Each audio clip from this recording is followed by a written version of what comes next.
My sister called me from the cockpit of a plane and asked me whether my husband was home. I laughed because I could see him sitting 10 feet away from me. Then she turned her camera toward the first-class cabin. My husband was there too. Same face, same wedding ring, same scar beneath his left ear. But the man on the plane was holding another woman's hand. And the man in my living room had just muted the television. Claire, my sister whispered, "Do not let that man know I called you." Behind me the floor creaked. I turned around. The man wearing my husband's face smiled. Then he quietly hummed the song my father used to sing to me when I was a child. Only 3 people had ever known that song. My father, my husband, and now the stranger standing inside my home.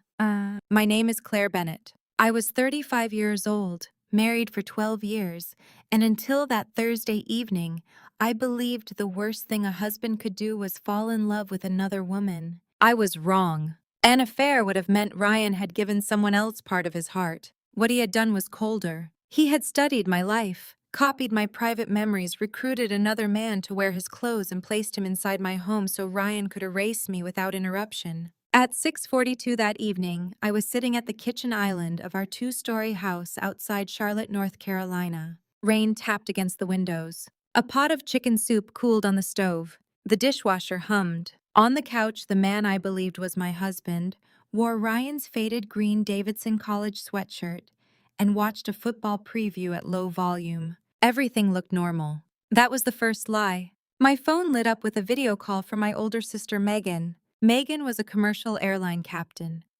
She had flown through thunderstorms, engine warnings, and medical emergencies without allowing panic into her voice. When I answered, she looked more frightened than I had ever seen her. "Claire," she said, "is Ryan home?" I glanced toward the couch. "Yes, look at him." "What?" "Turn the camera." I pointed my phone toward the living room. The man on the couch was leaning back with one ankle over his knee. He held a glass of iced tea in his left hand. Megan's face went pale. "Claire, listen to me very carefully. Ryan is on my plane." I stared at her. "No, he isn't. He's in seat 2D. "That's impossible. He's wearing the navy blazer you bought him at Christmas. He has the brown leather travel bag with his initials. And he's sitting beside a red-haired woman who keeps touching his hand." "Megan, you saw someone who resembles him." I spoke to him. My fingers tightened around the phone. "What did he say?" "Nothing." The woman asked how I knew him. Ryan told her I was a pilot he once met at a hotel convention. The kitchen seemed to move beneath me. Megan lowered her voice. "I saw the scar beneath his ear. I saw the pale line across his thumb from Dad's deck project. I saw his wedding ring." She turned her camera discreetly. For 3 seconds, I saw the first-class cabin. Ryan was there, my Ryan. He was sitting beside a woman in a cream jacket. Her auburn hair fell over one shoulder. His hand covered hers between the seats. He leaned close and whispered something. She smiled at him the way I once had. I looked toward the living room again. The man on the couch had stopped drinking. His head was slightly tilted, listening. "Claire," Megan whispered, "go upstairs. Lock the bedroom door. Do not confront him." The television clicked off. The man rose from the couch. "Who was that?" he asked. His voice sounded nearly perfect. Nearly. Ryan's voice carried a smooth, practiced confidence from years of sales meetings and restaurant conventions. This man's voice contained something rough beneath the polish, a sound like gravel hidden under carpet. "Megan," I replied. His eyes moved toward my phone. What did she want? She wanted to know whether Mom still has the folding tables from Thanksgiving. He watched me for a second too long. Then he smiled. "Why would she call you about that?" "Because she was 30,000 feet above the ground watching my husband begin a new life while a stranger occupied his place in ours." But I needed time. I needed to know how much this man knew. I placed my phone face down on the counter. "Did you take your allergy medicine?" I asked. Ryan did not have allergies. He had spent 12 years mocking the pharmacy aisle I emptied every spring. The man hesitated for less than a second. Then he nodded. "Yeah, before I sat down." The room went cold. Ryan would have laughed. He would have said, "You're confusing me with Megan again." This man knew how Ryan dressed, how Ryan sat, how Ryan spoke, but he did not know the small, boring details of our marriage. The details no one thought important enough to rehearse. I backed toward the stove. "Who are you?" His expression changed. The softness left his eyes. "Claire." "Don't say my name. You're upset." "My husband is on a plane." He looked toward the phone. Your sister has always been too curious. That sentence confirmed everything. I reached for the cast iron skillet beside the stove. He moved first. His hand closed around my wrist. Give me the phone. Let go. Don't make this difficult. He reached across me. I twisted free and drove my knee into his thigh. He cursed. Not like Ryan. Ryan almost never swore. This man spat the word with the ease of someone who used anger as punctuation. He grabbed me again. The smell hit me. Cigarettes. Rain. Cheap cinnamon gum. Ryan hated cinnamon. It made him nauseated. I shoved the soup pot toward him. Hot liquid splashed across the counter and onto his sleeve. He jumped back. I grabbed the skillet. Stay away from me. He raised both hands. Claire, calm down. Who are you? You don't understand what Ryan is trying to do. Then explain it. He needs 24 hours. For what? To secure the future. Whose future? His smile returned. Not yours. He lunged. I swung the skillet. It struck his shoulder with a heavy crack. He grunted, grabbed the edge, and ripped it from my hands. We crashed against the kitchen table. A chair fell. The ceramic bowl where we kept mail shattered on the tile. He pinned me between the table and the wall. His face was inches from mine, Ryan's face. But the eyes were wrong. There was no recognition in them, no history, no trace of the man who had once held my hand in a hospital hallway while my father underwent surgery. You should have stayed confused, he whispered. I drove my elbow into his ribs. He loosened his grip. I ran. As I reached the stairs, he called after me. Claire Elizabeth Hayes Bennett. I stopped for half a second. He continued. Your father called you Birdie because you used to sing before you could speak. My blood turned to ice. I had told Ryan that story on our third date. No one else knew it. The stranger began humming. An old country tune my father used to sing when he repaired things around the house. I had not heard it since the week he died.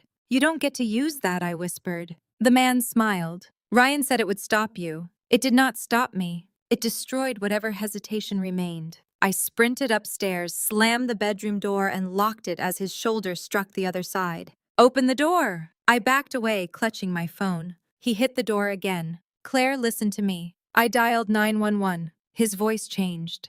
The roughness disappeared. When he spoke again, he sounded so much like Ryan that my stomach turned. Sweetheart, I don't want to hurt you. Ryan had not called me sweetheart in 6 years. I only need you to stay inside that room until tomorrow afternoon. Why? Because Ryan needs time. What is he doing? Starting over. With her, with people who can help him become who he should have been. The sentence was not rehearsed. It contained envy, personal bitterness. Who are you? Silence. Then he said, Colton. Why do you look like him? Another pause. Because our mother gave birth to 2 sons. Ryan had told me he was an only child. He had described a lonely childhood with a widowed father and no siblings. Another lie. Ryan is your brother. Twin. Why are you helping him? He helped me first. By sending you here to threaten me, by giving me a chance. To become him, to have something. I pressed the call button and covered the microphone. The emergency operator answered. I whispered my address. Outside, Colton's tone changed. You called the police. The bedroom handle shook violently. You shouldn't have done that. I ran into the bathroom and locked the second door. Then I smelled smoke. At first, I thought panic had invented it. Then a thin gray ribbon curled beneath the bedroom door. Colton was burning something in the hallway. Help! I screamed through the bathroom window. Fire! Sirens sounded faintly in the distance. Colton slammed his fist against the door once. Then his footsteps thundered down the stairs. By the time the police arrived, he had vanished. They found a charred towel in the upstairs hall and a pile of scorched magazines in a metal wastebasket. The kitchen floor was covered in soup, broken ceramic, and scattered mail. My wrist was already darkening beneath his fingerprints. For 10 minutes, I believed the truth would protect me. Then Ryan called. One officer placed him on speaker. He appeared on video from a hotel room. Claire, are you safe? He asked. The concern in his voice was perfect. You're on a flight to San Francisco. His forehead creased. What? Megan saw you. Claire, I'm in Richmond. He turned the camera toward a window. Blurred city lights shimmered behind the glass. I told you I had a vendor meeting. No, you didn't. Yes, I did. You were sitting in our living room. One officer glanced at another. Ryan lowered his voice. Claire, who did you think was in the living room? Your twin brother. The hand holding his phone went still, only for a heartbeat. I saw it. Then his face softened into pity. Officer, my wife has been under enormous stress. Don't! Her father died last year. Her hospital has been cutting staff. She hasn't been sleeping. You sent Colton into our house. Ryan sighed. There is no Colton in our life. You just reacted when I said his name, Claire. He attacked me. I am not trying to embarrass you. You are trying to erase me. The officer gently asked me to sit. Ryan continued. Several months ago, Claire became convinced I was hiding things. She started checking my mileage and searching my luggage. Because you were lying. She has experienced panic episodes. That is not true. I didn't want strangers to know this. His voice cracked at exactly the right moment. He sounded like a loyal husband forced to expose a private tragedy. The officer looked around the damaged kitchen, then at my bruised wrist, then back at Ryan. For one hopeful second, I thought the physical evidence would outweigh his performance. Ryan leaned closer to his camera. Claire sometimes hurts herself during these episodes. I stared at him. The words were so cruel, so calculated that I could not speak. He had prepared this. He knew exactly how a frightened woman would look after an attack. He knew that my anger would make his calm appear reasonable. The officer's expression shifted. Concern remained. Belief did not. Ryan had hurt me. Then he used my reaction to the hurt as evidence that he was innocent. Before leaving, one officer gave me a card for a mental health crisis line. I stood in the doorway watching the patrol car disappear. The rain had stopped. Our neighborhood was quiet. Warm lights glowed behind other families' curtains. Inside those homes, people were arguing over homework, dinner, and television. Inside mine, my husband had rewritten reality, and strangers had accepted his version because he delivered it without trembling. I locked the door. Then I walked into the kitchen and began collecting the broken pieces. Beneath the overturned chair, I found a gas station receipt, 2 packs of cinnamon gum, a prepaid phone card, a bus pass. Ryan hated cinnamon. He had not ridden a bus since college. The receipt had been printed less than an hour before Colton entered my home. Beside the back door was a muddy work boot print. Ryan owned polished office shoes and expensive running sneakers. I photographed both. Then I called Megan. She answered from the crew area. Are you safe? He escaped. What did the police say? Ryan told them I had a mental breakdown. Megan was silent. Then she said I took a picture. A photograph appeared in our message thread. Ryan sat beside the red-haired woman in first class. His profile was unmistakable. Her hand covered his. You're not crazy, Megan said. And you're not alone. I pressed my fingers against my eyes. Did you hear her name? Savannah Mercer.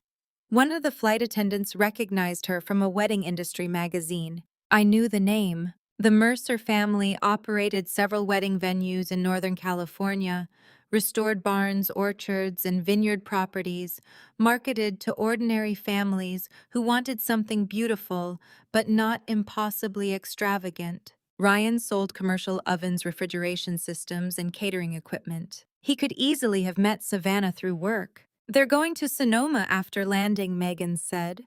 Savannah mentioned a preview dinner and introducing Ryan to her mother. Introducing him as what? Megan hesitated. Her future. The word landed softly. That made it worse. I thanked her and opened our banking app. Our joint checking account held $614. 2 days earlier, it had held more than $23,000. Our savings account was empty. That account contained $68,000 from the sale of my father's small house after he died. I had planned to repair our roof and preserve the rest as an emergency fund. Every dollar was gone. The transfer description read, Greenway Hospitality Consulting. I searched my email. A hotel confirmation appeared for 3 nights at a vineyard resort. Guests Ryan Bennett and Savannah Mercer. A second email confirmed a deposit for a private engagement dinner. The payment card was in my name. I called the credit card company. The balance was more than $31,000. Furniture, wine, a custom suit, a diamond bracelet, a California property deposit. Ryan had spent months constructing another life with debt attached to me. The betrayal was not only that he loved someone else. It was that he used my work, my credit, and my dead father's money to make himself look generous to her. He was spending my past to purchase his future. I did not call him. I did not post the photograph. I did not scream into an empty room. That was the version of me Ryan had prepared everyone to expect. Instead, I printed statements, changed passwords, froze the card. Then shortly after sunrise, I drove to my mother's house. My mother lived in the same brick ranch where Megan and I grew up. After my father died, I had paid the property taxes twice and arranged every major repair. My younger brother Evan and his wife Tara were staying there with their children while their new house was being built. Ryan's SUV sat in the driveway. He had lent it to Evan the week before. My mother opened the door wearing her robe. Her face tightened when she saw me. "Claire, what are you doing here?" "I need to talk to you," Ryan called.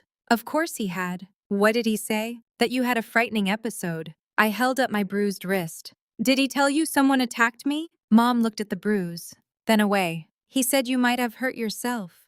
The sentence hollowed me out. "You believed that? Ryan sounded terrified for you. He's in California with another woman." "Claire, my sister saw him. Megan has never trusted him." "That's not true." Mom folded her arms. "Ryan has been very good to this family." There it was. Not is he safe, not what happened. A character reference. I stepped inside. Evan and Tara were at the kitchen table. Tara wore expensive workout clothes and held a mug that said, "Blessed Mama." She looked at my wrist, then at my face. "Ryan told us you might show up like this." "Like what?" Agitated. I laughed once. "Someone attacked me in my kitchen." Tara sighed. "You always make everything sound worse when you're upset." Evan said nothing. He stared at his coffee. I looked at him. "Did Ryan tell you I was having a breakdown? He said you'd been under pressure. And you believed him." Evan rubbed the back of his neck. "Ryan has helped us a lot." "How?" No one answered immediately. Then Mom said, "With the new house." My stomach tightened.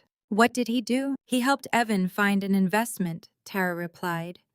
"Something that will give us breathing room after construction." "What investment?" "A hospitality expansion. Greenway Hospitality." Tara's expression changed. "You know about it? How much did you give Ryan?" "That is not your business." It became my business when he sent my father's money to the same account. Mom gripped the edge of the table. "Your father's money. $68,000. Evan looked up. "Ryan said you agreed to invest." "I did not." Tara rolled her eyes. "He told us you would say that." "What else did he tell you?" "That you monitor everything he spends," she said. "That you have never supported him unless you could control the outcome." I looked at Evan. "And what did he tell you?" My brother's face reddened. "That you always saw me as the screw-up." I froze. Ryan knew that was Evan's deepest insecurity. Growing up, Megan had been the confident one. I had been the dependable one. Evan had spent years believing everyone expected him to fail. I had paid for his transmission when his twins were babies. I had helped him prepare for job interviews. I had never called him a failure. Ryan had taken Evan's shame and given it my voice. "He said you tried to stop the investment," Evan continued, "because you couldn't stand the idea of me succeeding without your help." "How much?" He looked down. $35,000. Their construction fund. The money for flooring appliances and closing costs. You sent him $35,000. He said it would double. Tara leaned forward. "And it still might. We don't know what is happening between you and Ryan, but you don't get to destroy our opportunity because your marriage is failing."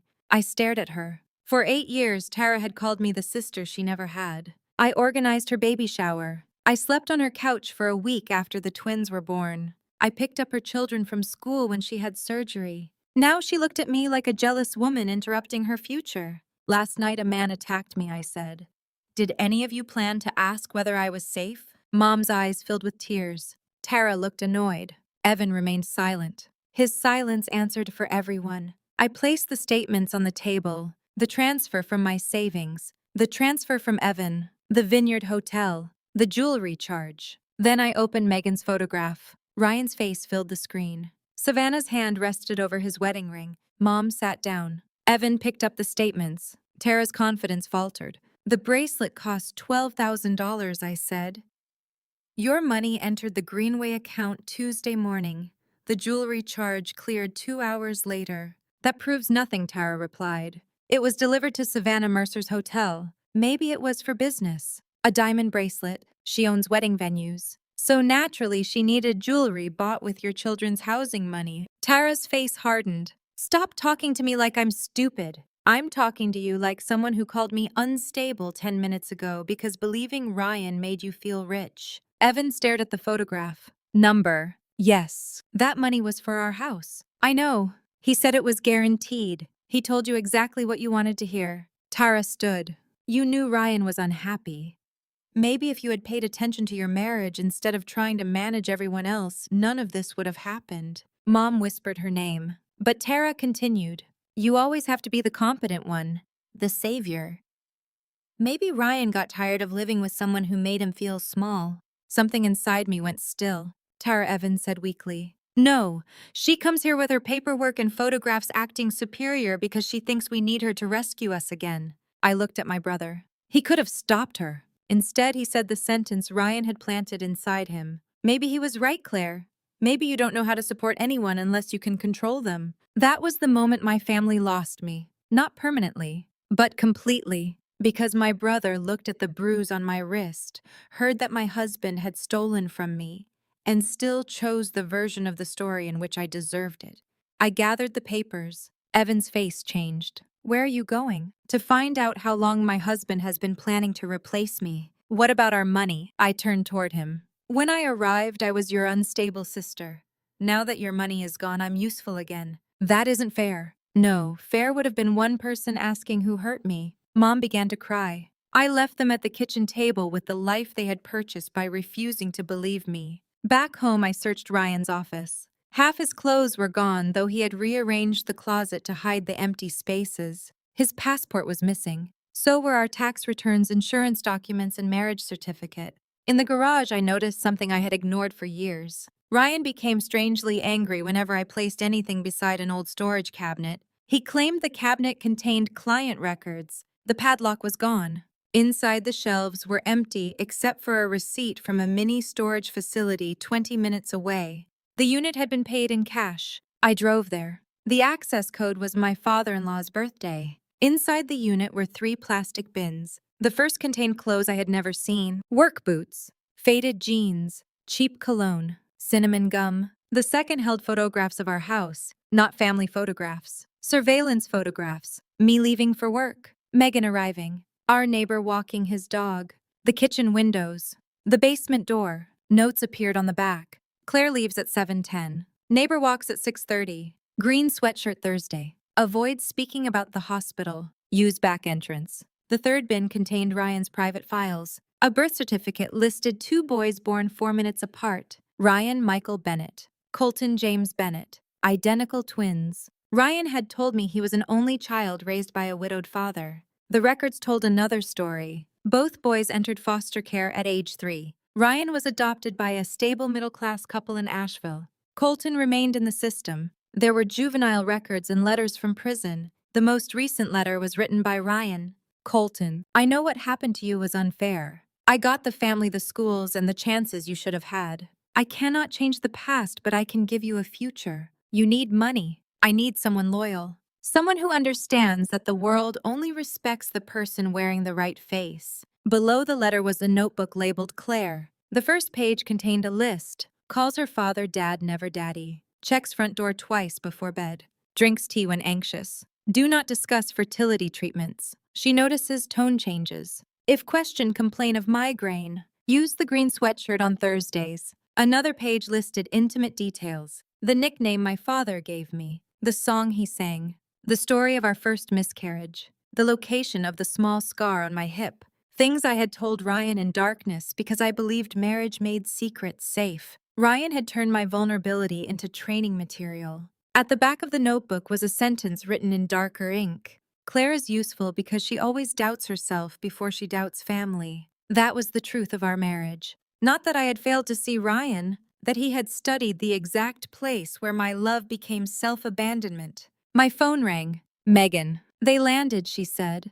Ryan and Savannah left together. He has a twin. What? An identical twin named Colton.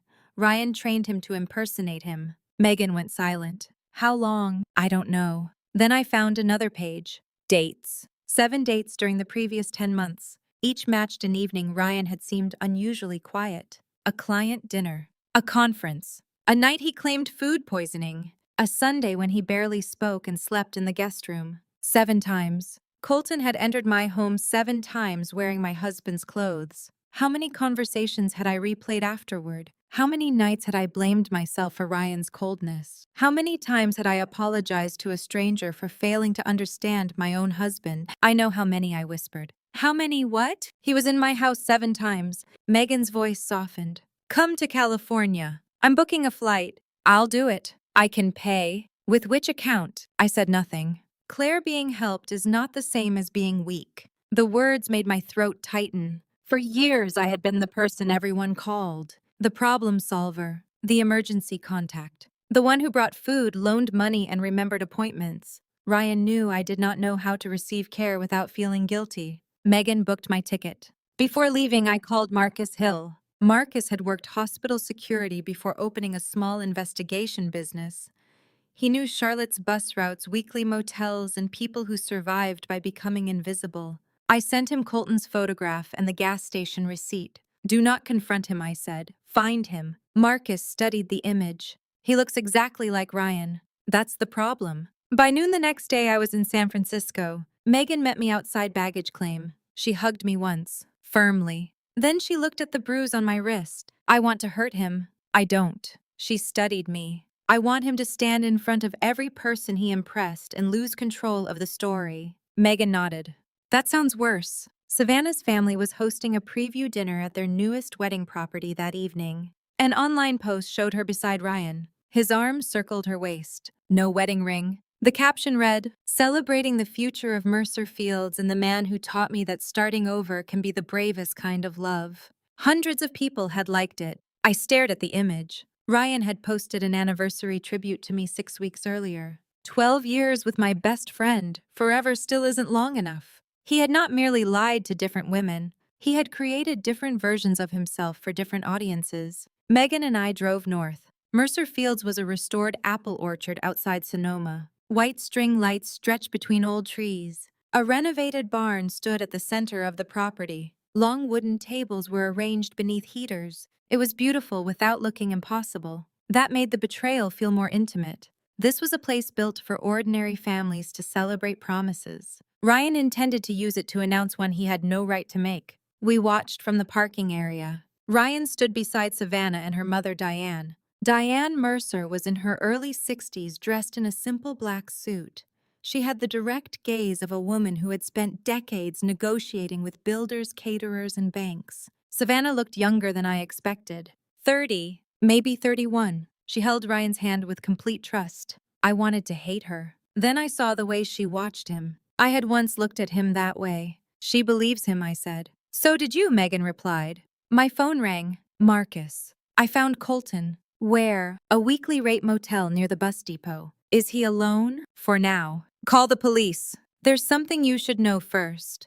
He bought 2 gasoline containers this morning. My body turned cold. For the house. He also has a copy of your key and one of Ryan's prepaid phones. The threat had followed me across the country. Call the police now. Already did. I ended the call. Megan watched me. What happened? Colton was going back to my house. We tell Ryan he's finished. Number. Claire. If he knows Colton has been found, he'll run before Savannah learns the truth. What are you planning? I looked toward the orchard.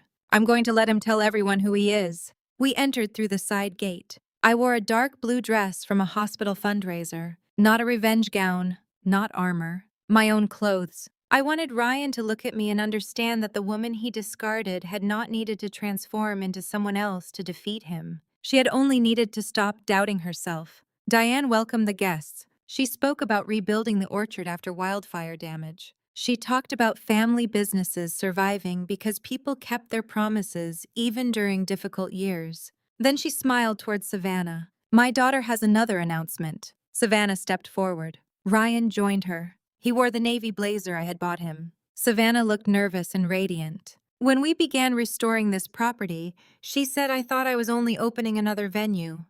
But I met someone who understood what it meant to build a life after disappointment. Ryan lowered his eyes with practiced humility. He supported this project when other people said we were moving too quickly. With my money. With Evan's construction fund. With credit opened in my name. Savannah reached for his hand. And last night he asked me to marry him. Applause erupted. Ryan smiled. Then he saw me. His expression did not collapse. He was too disciplined. But the smile froze. His eyes moved to Megan, then to the nearest exit. Savannah followed his gaze. The applause weakened. I walked forward. Congratulations, I said. The orchard became quiet. Ryan recovered almost instantly. Claire. Savannah looked between us. You know her? Ryan touched Savannah's elbow. This is the person I warned you about. The sentence hit harder than surprise would have. He had prepared Savannah, too. I stopped several feet away. Diane stepped beside her daughter. Who are you? My name is Claire Bennett. Ryan spoke before I could continue. She is my former wife. No, I said, I'm your current wife. Several guests murmured. Ryan sighed. The same patient sigh he used with the police. Claire has had difficulty accepting our separation. We were never separated. She refused to acknowledge it. Our anniversary was 6 weeks ago. I showed Savannah the photograph Ryan posted. Savannah stared at the caption. Ryan barely looked. Social media does not reflect what happens inside a marriage. No, I said. Inside our marriage, you stole my father's money, opened debt in my name, and sent your twin brother into our home to impersonate you. Ryan laughed. Not because it was funny, because laughter made accusations sound absurd. Listen to what she's saying. He turned toward Diane. Claire has experienced serious emotional problems since her father died. Some of the guests shifted uncomfortably. I saw doubt enter the room. Ryan recognized it too. He stepped closer to Savannah. She monitors me. She follows me. She once accused a waiter of being part of a conspiracy because he recognized me from work. The story was invented, but it was specific. Specific lies sound like memories. Savannah looked at me. He told me you would come. I'm sure he did. He said you might make up something frightening. He sent a man into my house. Ryan shook his head. There is no twin brother in my life. I removed the birth certificate. His name is Colton Bennett. Ryan's jaw tightened. Only slightly. Diane saw it. What is that? She asked. Their birth record. Ryan did not look at it. Anyone can print a document. He was still controlling the room, still turning proof into symptoms. Then my mother appeared at the gate. Evan and Tara were behind her. I stared at them. Ryan's mouth curved into the smallest smile. He had invited them. Mom hurried toward me. Claire, please don't do this. The humiliation burned through my chest. She had flown across the country not to support me, to stop me. Ryan spoke gently. Thank you for coming, Linda.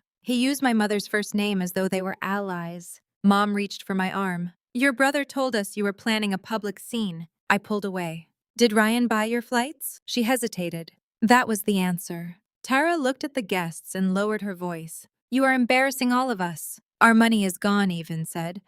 But that doesn't mean you should destroy everyone's lives. I stared at him. Ryan had stolen his construction fund. And still Evan came to restrain me. Why are you protecting him? I'm trying to stop this from becoming worse. For whom? Ryan stepped forward. Claire, your family is here because they love you. No.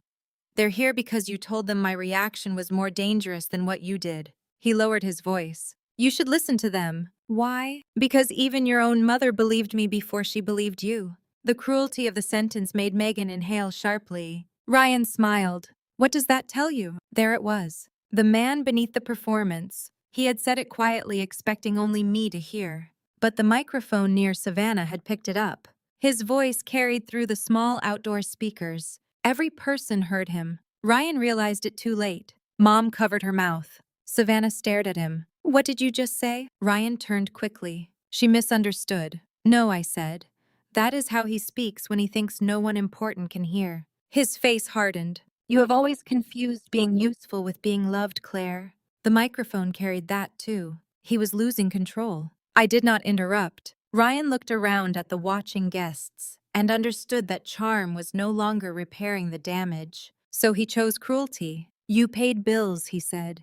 You handled emergencies. You kept the house running. That made you useful. My mother began to cry. Ryan continued, but useful isn't unforgettable. The words should have broken me. A year earlier they might have. Instead, I felt something detach. I no longer needed a cruel man to confirm that I had loved him well. What was Savannah, I asked. Unforgettable. She believed in what I could become. She believed the man you purchased with my money. I was going to repay everything.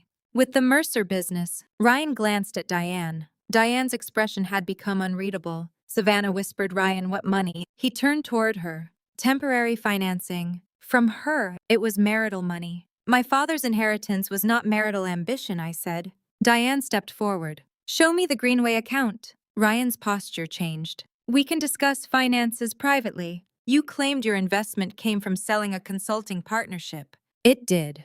Then show me. He said nothing. Savannah pulled her hand away. Did you use her money to invest here? I moved money between accounts. Did you buy my bracelet with a card in her name? Ryan's face tightened. You are allowing her to manipulate you. Savannah's eyes filled. He told me you would say that too, I said. Ryan pointed at me. This is what she does. She turns every conversation into a trial. She needs to be right more than she needs to be loved. My phone rang. Marcus. I answered on speaker. Claire police have Colton. Ryan froze. Marcus continued. They found the gasoline, your house key, and the prepaid phone. Colton wants to speak with you before he gives a formal statement. I'm listening. A new voice came through the phone. Rough. Tired. Colton. Ryan. Ryan stepped backward. Don't say anything, he snapped. That command told the orchard more than any document could. Colton laughed bitterly. You told me nobody important would ever hear my voice. Ryan's face drained. Colton continued. He said Claire would panic. Said the police would believe him because she cries when she's angry. My mother closed her eyes. He told me to sit in the house until he secured Savannah and the Mercer deal.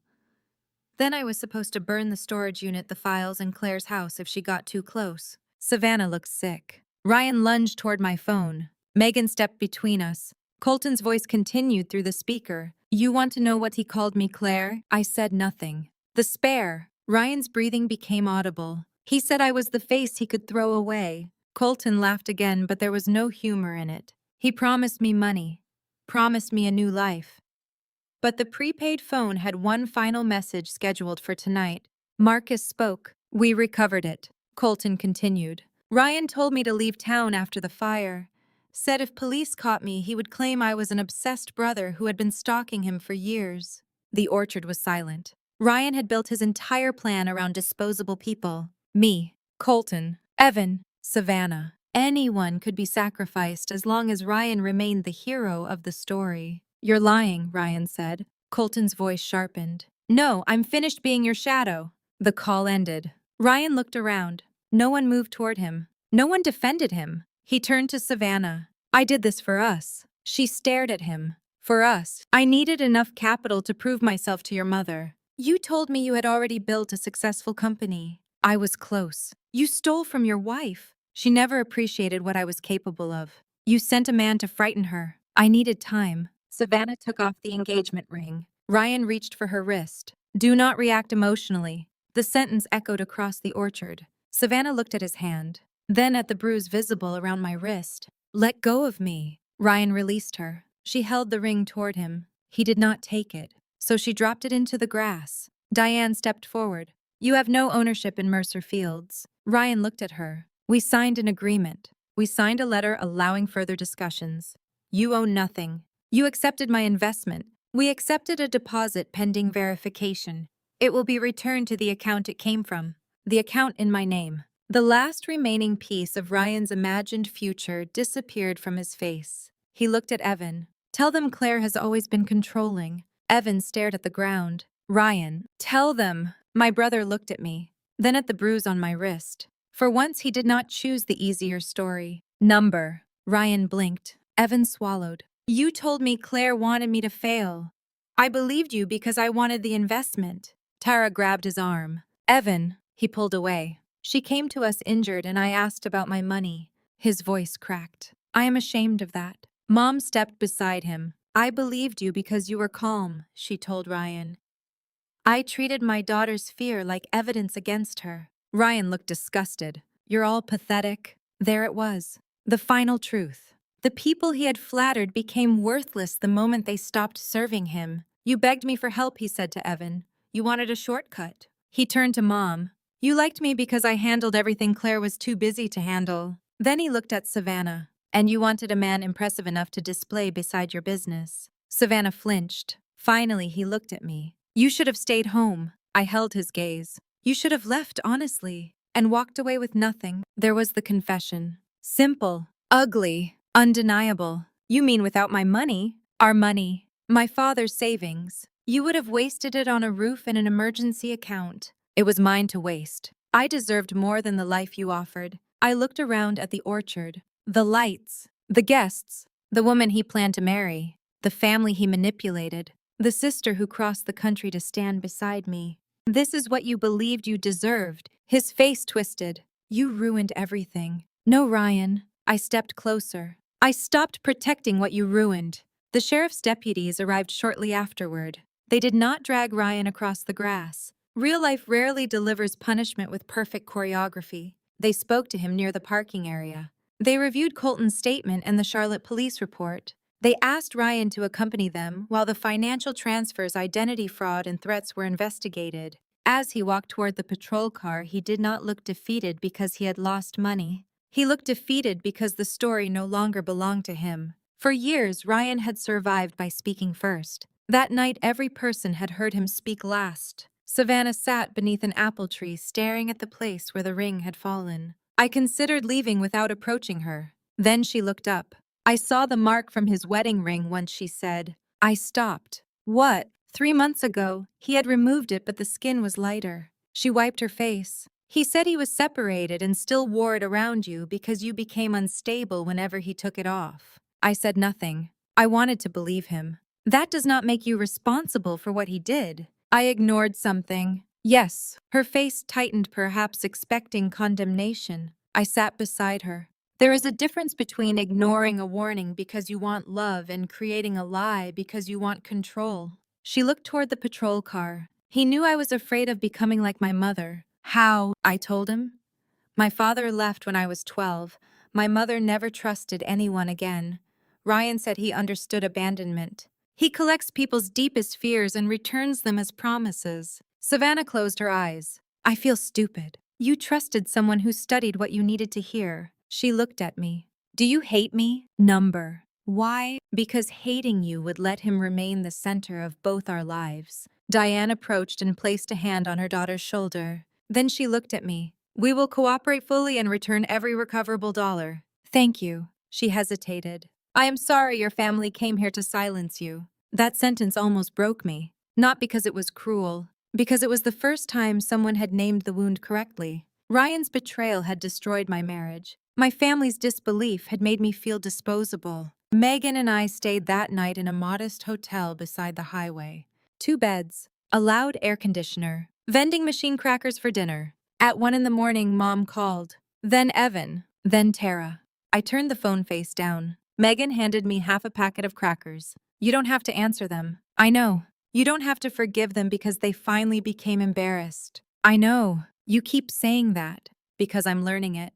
For most of my life, reliability had been the price I paid for belonging. I was the daughter who fixed things, the sister who loaned money, the aunt who arrived, the wife who adjusted. The moment I needed other people to carry me, they treated my pain like an inconvenience. That truth hurt more than losing the house. The financial damage was serious, but Ryan did not succeed in taking everything. Several transfers were frozen. The Mercer deposit was returned. Charges made using my identity were investigated. Some of my father's money came back over time. Some did not. Evan recovered only part of his construction fund. He and Tara delayed their house. For weeks, Tara told people Ryan had fooled all of us equally. That was not true. Ryan had fooled us. But when I brought the truth, Tara chose the lie because it promised her money. Being manipulated explained her decision. It did not erase it. 3 days after I returned to Charlotte, Mom arrived carrying chicken casserole. She always brought food when language failed her. I opened the door but did not invite her inside.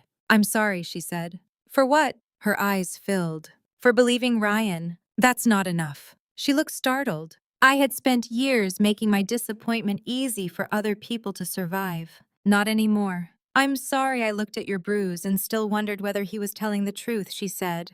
I waited. I'm sorry I knew he said he was unhappy and didn't tell you. Why? He said he was protecting you. And you liked believing that. She nodded. Yes. Why? Because he called me. He checked the gutters. He took me to appointments when you were working. There it was. Ryan had made my mother feel cared for, then convinced her my work was evidence of neglect. He told me you were becoming cold, she continued. I believed him because I missed you, and blaming you was easier than admitting I should have asked for more time with you. The honesty hurt. But it was real. Can we fix this? She asked. Not because you brought food. I know. Not because you're ashamed. I know. Trust will return according to what you do not, how badly you feel. She nodded. I took the casserole. I did not invite her inside. Evan's apology came 2 weeks later. He stood on my porch alone. I wanted the money to be real, he said. So I decided you were the enemy before you could prove it wasn't. That's true. I let Ryan use every insecurity I had about you. That's also true. I said you only helped people to control them. I looked at him. When I was bruised and terrified, you did not ask who hurt me. You asked about your money. His face crumpled. I know. I may forgive you someday. I understand. But I will never pretend it did not change how I see you. He nodded. I'm taking weekend jobs to rebuild the twins' savings. That is your responsibility. I know. For the first time, he was not asking me to rescue him. That did not repair everything. But it was a beginning. Tara sent a long message explaining that she had also been a victim. I replied with one sentence. You were a victim of Ryan's lie and the author of your cruelty toward me. She did not answer. Ryan contacted me repeatedly. First with anger. You humiliated me. Then negotiation. We need to coordinate what we tell people. Then nostalgia. No one will ever know you the way I do. Then cruelty. You will die alone because you care more about being right than being loved. I saved the messages, not because I wanted revenge, because loneliness can make an honest woman nostalgic for a lie. Whenever I remembered our first apartment, our road trips, or the way he held my father's hand in the hospital, I read the new messages.